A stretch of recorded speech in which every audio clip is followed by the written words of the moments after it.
Hello students, welcome to Hibamax. Study time 9th standard English unit 1 learning the games one word answers என்னன்னு இந்த வீடியோல பார்க்கலாம். First book in synonyms என்னன்னு பார்க்கலாம். Impact, influence, nervous, easily alarmed. So இதெல்லாம் வந்து already நீங்க பார்த்திருப்பீங்க, glossary-லயும் இருக்கும். பட் எக்ஸ்ட்ராவா இதையும் நம்ம பார்க்கிறது நமக்கு எப்பவுமே நல்லது. அடுத்து delighted, feeling great pleasure, transformed, changed, rigorous, extremely thorough and careful.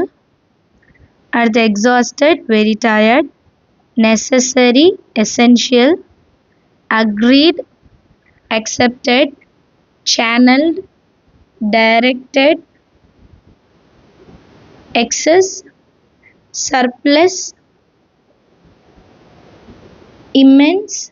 immense ரெண்டு இருக்கு, great, more. நீங்க ரெண்டுத்துல எது வந்தாலும் எழுதிக்கலாம். Satisfaction, contentment, drained, emptied, invariably, always, evitable, unavoidable,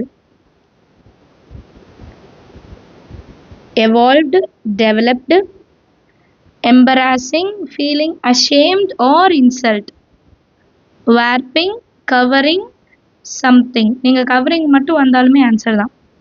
Conveniently, suitably, comfortably, ஏதாவது ஒன்று. சரிங்களா? அடுத்து spot, notice, head off, to move, insane, unwise, foolish, sheepish, showing embarrassment, admire, regard with respect, anticipating, accepting, owe, give, emulate, copy. அடுத்து antonyms. Antonyms ஈஸியாக கண்டுபிடிச்சலாம், இருந்தாலும் பார்க்கலாம்.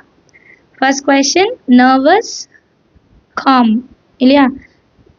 Delighted, saddened, transformed, unchanged, exhausted, energetic, necessary, unnecessary, agreed, disagreed, channeled, undirected, excess, less or little.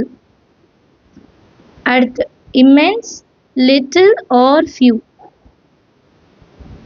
satisfaction, dissatisfaction, drained, full, invariably, variably, evitable, inevitable, evitable, developed, undeveloped, embarrassing, honoring, conveniently, inconveniently, insane, sane. இன்சேனுக்கு இன்னொரு அர்த்தமும் இருக்கும், அது பார்க்கலாம்.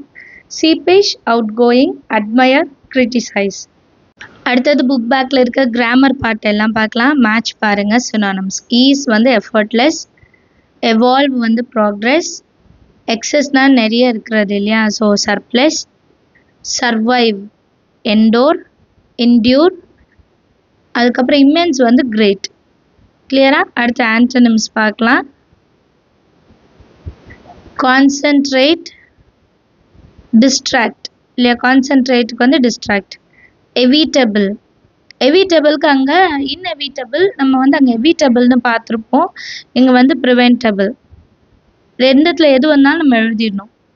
Vocational, continual, complete, incomplete, insane, wise. இது வந்து இன்சேனுக்கு வந்து already சேன்னு பார்த்துருப்போம் இல்லையா, ஸோ வைஸ், சேன் எது வந்தாலும் நம்ம எழுதலாம். அடுத்தது வந்து ஒரே வார்த்தை இருக்கும், அது நம்ம ரெண்டு சென்டென்ஸில் யூஸ் பண்ணோம், ஃப்ரேம் த சென்டென்ஸ் மாதிரி. இப்போ ஃபஸ்ட்டு கிரிக்கெட் இருக்கு. கிரிக்கெட் இஸ் பாப்புலர் ஸ்போர்ட், அது வந்து விளையாட்டை சொல்லுது. இன்னொன்று வந்து cricket is active at night, அது ஒரு பூச்சியை சொல்லுது.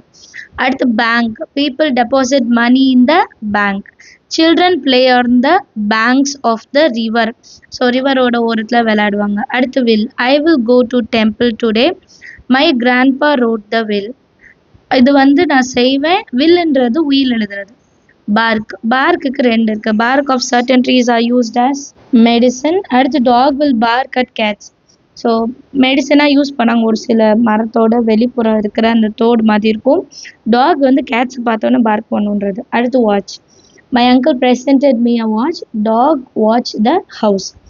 அடுத்து bat, I have a cricket bat, அடுத்து வந்து பேட்ன்றது வவ்வால், பேட் இஸ் அ மேமல் அப்படின்னு எழுதலாம். ஸோ நெக்ஸ்ட்டு நம்ம பார்க்க போகிறது ப்ரிஃபிக்ஸு சஃபிக்ஸு, முன்னாடி என்ன ஆட் பண்ணணும் அதெல்லாம் நம்ம பார்க்குறோம். இப்போ சப்புனா சப்வே, சப்கான்ஷியஸ் அப்படின்னு இருக்கா, அதே மாதிரி முன்னாடி வர 2 எழுத்து என்ன நம்ம எழுதணும். இப்போ ஃபார் எக்ஸாம்பிள் அன்ஹாப்பி எழுதலாம். வேறு என்ன அன்ல வந்து இது மாதிரி நிறைய இருக்கும், அன்னேபிள் எழுதலாம்.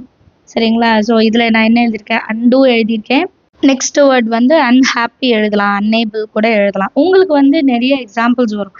ஸோ உங்களுக்கு தெரிஞ்சதை கூட நீங்கள் எழுதலாம். அடுத்து ஸோ ரீவிஷன் எழுதலாம். விஷன் தனியாகவும் அர்த்தம் தரும். ஸோ நம்ம ஆட் பண்ணுற வேர்டும் தனியாக அர்த்தம் தந்திருக்கணும். சரியா? அடுத்து ரீரைட் எழுதலாமா? அதுக்கப்புறம் என் ஸோ என்னுக்கு என்ன எழுதியிருக்கேன், என்ஷோர். ஸோ ஷோர் தனியாக ஆன்சர் வரும். அடுத்து ஏபிள் தனியாக ஆன்சர் இருக்குது. ஏபிள்னு தனியாக மீனிங் இருக்குது இல்லையா?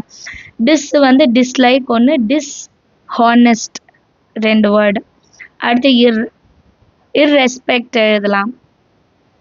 இர்ரெகுலர் இங்கே எழுதியிருக்கேன். அடுத்து இர்ரெஸ்பெக்ட் எழுதியிருக்கேன்னு நினைக்கிறேன். இர்ரெஸ்பெக்ட். ஓகே. ஸோ உங்களுக்கு இதே மாதிரி நிறைய வேர்ட்ஸ் தெரிஞ்சுச்சுன்னா மறக்காமல் கமெண்ட்டில் எழுதிடுங்க. அடுத்து சஃபிக்ஸ்னால் நம்ம வேர்டோட பேக் சைடு வந்து நம்ம அட்டாச் பண்ணுற மாதிரி இருக்கும், பின்னாடி வரும். சரிங்களா? இப்போது எல்ஒய்னா சடன்லி, ஹாப்பிலி, இந்த மாதிரி நமக்கு நிறைய வார்த்தைகள் அதுக்கப்புறம் தெரிஞ்சதும் நம்ம எழுதலாம். இப்போ ஆர், டைரக்டர், ஓஆர். சரிங்களா? டைரக்டர், ஓஆர் வந்து லாஸ்ட்டில் இருக்கணும். முன்னாடி இருக்க வார்த்தைக்கு தனியாக மீனிங் இருக்கணும், கண்டிப்பாக மீனிங் வந்து இருக்கணும். ஸோ அடுத்த வேர்டு என்ன எழுதியிருக்கேன் நான், டைரக்டர் ஒன்று எழுதியாச்சு. அடுத்தது ஆரேட்டர். ஓகே. அடுத்து இஆர் இப்போ வந்து நம்ம எழுதணும். பேக் சைடு என்ன எழுதலாம், இன்ஜினியர், இஆர் லாஸ்ட்டில் நான் ஆட் பண்ணியிருக்கேன். அடுத்தது வெல்டர். So weld, ER. கிளியரா? நம்ம எழுதுகிற வார்த்தைக்கும் ஒரு அர்த்தம் வரணும். அடுத்து கைண்ட்னஸ்.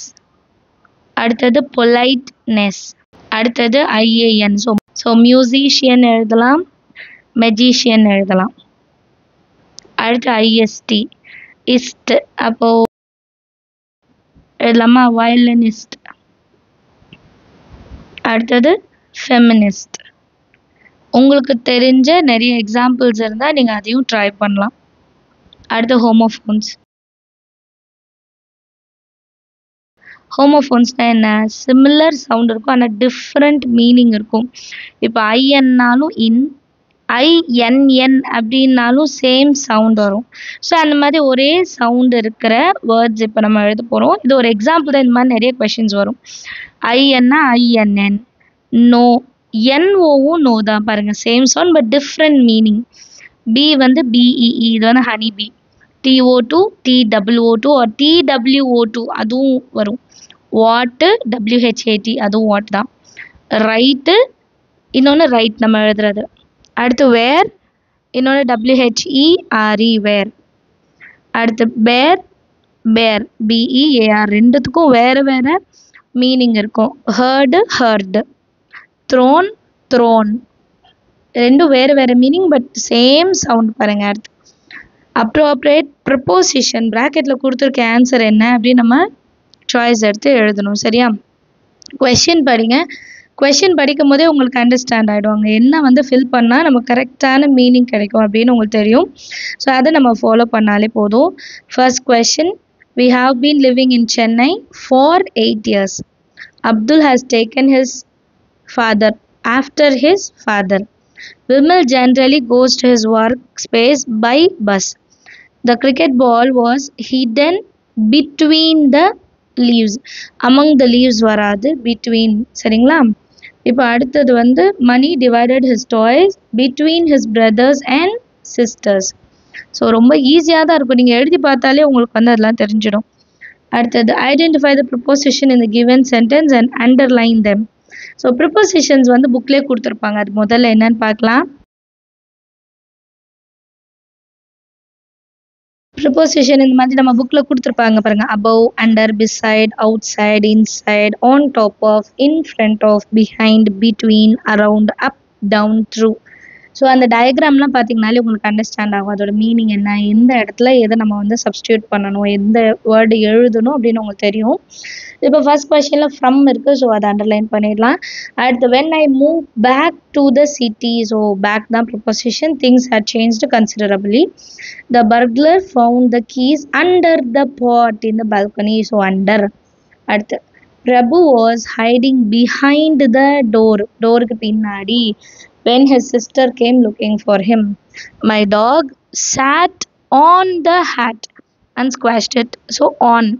சரிங்களா, ப்ரிப்போசிஷன்ஸ் என்னென்னு உங்களுக்கு தெரியும், அதனால அதில் அண்டர்லைன் பண்ணிட்டா போதும். இதே மாதிரி எல்லா லெசன் பின்னாடி இருக்க ஆன்சர்ஸ் உங்களுக்கு வேணும்னா மறக்காமல் கமெண்ட் செஷனில் எழுதுங்க. குவார்டர்லி எக்ஸாம் நல்லபடியாக அட்டென்ட் பண்ணுங்கள். ஏதாவது டவுட் இருந்தால் மறக்காமல் கமெண்ட் செஷனில் கேளுங்க. தேங்க்யூ ஸோ மச் ஃபார் வாட்சிங்.